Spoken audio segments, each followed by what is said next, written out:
ప్రభువు రక్షకుడు అయిన యేసుక్రీస్తు పరిశుద్ధ నామంలో మీ అందరికీ నా యొక్క శుభాభివందనములు తెలియజేస్తున్నాను. దేవుడు మిమ్మల్ని మీ కుటుంబాన్ని బహు దీవించును గాక. God bless you. ఈ దేవుని ఆధార వాక్యం ధ్యానించుకుందాం.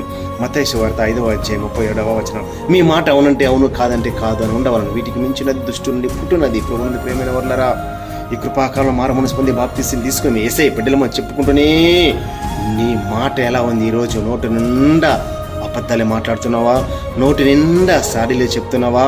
వారి మీద వీరికి, వీరి మీద వారికి ఇలాంటి అలవాటును పోగొట్టుకోలేదా? అయితే వినో, నీతోనే దేవుడు మాట్లాడుచున్నాడు. నీ నోట్లో వచ్చి ప్రతి మాట అవునంటే అవును, కాదంటే కాదని యథార్థంగా నిజాయితీగా జీవించిన వాక్యం సెలవిస్తుంది. మనకి ఈ రోజు నుంచి, ఈ క్షణం నుంచి ఈ అబద్ధాలన్నిటి ఒప్పుకొని విడిచిపెడదాం.